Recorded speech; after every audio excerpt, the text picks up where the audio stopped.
Assalamualaikum warahmatullahi wabarakatuh. Selamat malam. Selamat menjalankan aktivitas kita sehari-hari. Salam sejahtera bagi pemeluk agama lain. Sahabat dimanapun Anda berada, alhamdulillah kita diberikan kesehatan oleh Allah Subhanahu wa Ta'ala, sehingga malam ini kita bisa belajar kembali tentang ajaran agama Islam. Sahabat-sahabat dimanapun Anda berada, zaman semakin akhir, semakin merosot. Tahun demi tahun, abad demi abad, semua orang berbicara dengan apa yang ia kehendaki tanpa berlandaskan ilmu. Ini masuk dalam sabda Nabi Muhammad sallallahu alaihi wasallam. Innallaha la yaqbidul ilma intiza'an, walakin Allah yaqbidul ilma bimautil ulama. Fa akhadun nasu imaman ru'usan juhalan fa aftau fa adallu wa dallu wa adallu. Yang artinya Allah mengangkat ilmu, tidak mengangkat pengetahuan itu, tidak mengangkat ilmu itu, melainkan Allah meniadakan ulama, mewafatkan ulama, sehingga manusia menjadikan pemimpin yang tidak memiliki ilmu, orang-orang yang tidak berpengetahuan, dan orang-orang yang tidak memiliki ilmu syariat dan ilmu agama. Belakangan ini banyak beredar video-video yang meresahkan masyarakat tentang akidahnya, tentang keyakinannya, ataupun bahkan dalam furu'iyah sehari-hari. Banyak yang bertentangan, ini itu. Ketika mereka dihadapkan, ditanya kebenaran ilmunya, mereka tidak punya. Mereka tidak memiliki. Seperti contoh belakangan hari ini beredar bahwa apa hukum mencium mushaf, apa mencium Al-Quran. Itu ada seseorang yang mengatakan dirinya alim, yang jenggotnya panjang, ya, yang dahinya hitam. Saya tidak jelek-jelekan, enggak. Saya cuman memberikan spesifikasinya. Saya tidak memfitnah. Memang itu kenyataan. Mengatakan bahwa mencium Al-Quran itu sesat. Buat apa kita mencium Al-Quran? Tidak ada gunanya. Itu kata beliau. Kata beliau.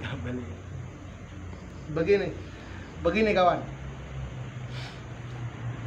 Sekarang saya tanya, kenapa sampean itu mencium kedua tangan orang tua kalian? Ayo, saya tanya. Kenapa kok menciumnya di kedua orang tua kalian? Ayo, saya tanya. Kenapa harus kedua orang tua? Karena dalam Al-Quran dijelaskan wa qadha rabbuka alla ta'budu illa iyyahu wa bil walidaini ihsan. Akhirnya disunnahkan kita untuk mencium tangan kedua orang tua kita. Rasulullah pernah cium terhadap ayahnya enggak? Enggak pernah. Wong Rasulullah ayahnya wafat sebelum Rasulullah lahir. Berarti kita ke orang tua enggak boleh? Ayo. Tidak boleh berarti kita mencium terhadap ayah kita, sedangkan Rasulullah tidak mengajarkan. Ayo, saya tanya. Tolong tanggapi video ini terhadap ustadz yang jenggot panjang. Saya tanya, Rasulullah tidak punya ayah, berarti umatnya tidak boleh salaman, tidak boleh cium tangan terhadap ayahnya. Ayo, jawab pertanyaan. Kalau orang memiliki akal yang sehat akan jawab. Meskipun Rasulullah tidak memiliki seorang ayah, bukan berarti umatnya tidak boleh mencium kedua tangan orang tua kita, khususnya ayah. Jangan sampean katakan apa? Katakan sampean, wah Rasulullah tidak mengajarkan, kenapa kita harus melakukan? Loh, jangan. Apa sabda Rasulullah? Kullu bid'atin dhalalah. Loh, sampean kullu bid'atin dhalalah itu faham ndak?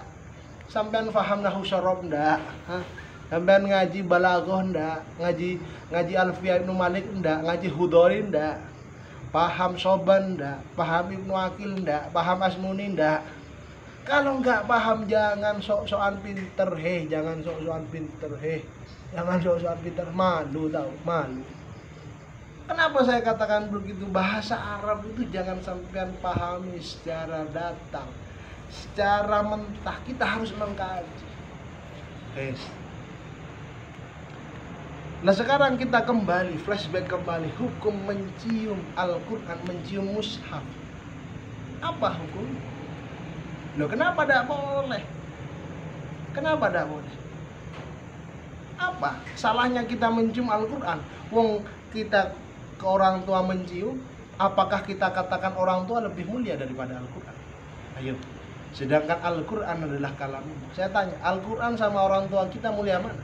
Ya jelas, semua orang akan mengatakan Al-Quran, karena Al-Quran adalah kalamul. Jadi orang yang mengartikan kullu bid'atin dolalah, setiap perkara bid'ah itu adalah sesat. Tunggu dulu, sampai itu gak paham. Sampai itu orang-orang yang termasuk minal juhala, bukan ulama, orang-orang yang bodoh. Kenapa? Karena kullu bid'atin dolalah, ulama menafsirkan yang dimaksud bid'ah apa, mal muradu bil bid'ah. Sampai tafsir, sampai cari dalam kitab tafsir, sampai cari dalam kamus Al-Misbah, sampai cari bid'ah itu apa? Sesuatu yang tidak pernah dilakukan, ya kan? Sesuatu yang tidak pernah dilakukan dan menciptakan sebuah tradisi baru, budaya baru, citra baru, fashion baru, ya kan? Nuansa baru, itu namanya bid'ah. Kullu bid'atin dhalalah. Tapi jangan salah, ada hadis yang mengatakan man sanna sunnatan hasanatan falahu ajruha wa ajru man amila ba'da. Apa artinya? Orang yang melakukan sebuah tradisi baru yang baik, kata Rasulullah, maka orang tersebut akan mendapatkan pahala dan juga orang-orang yang mengamalkan setelah. Jadi ada dua hadis, jangan ngajinya jangan cuma kullu bid'atin dhalalah kawan.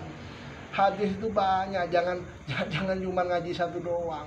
Kalau sampean ngaji falahum adabun alim, ya sudah, mereka mendapatkan siksa yang berat, itu doang. Setahu sampean cuma akhirat, padahal juga ada ayat walahum jannatu adnin tajri min tahtihal anhar. Jadi kalau memahami hadis jangan sepotong-potong. Itu menandakan Anda itu bodoh. Anda itu termasuk orang-orang yang dulu. Orang-orang yang dulu. Jadi saya buat video ini bukan menyinggung, enggak, tapi membenarkan. Bukan menjatuhkan, tapi untuk kebenaran. Kalau ada yang tidak terima dengan video ini, silahkan.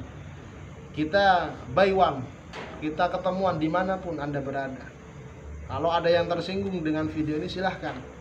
Saya akan terima tantangan Anda kapanpun.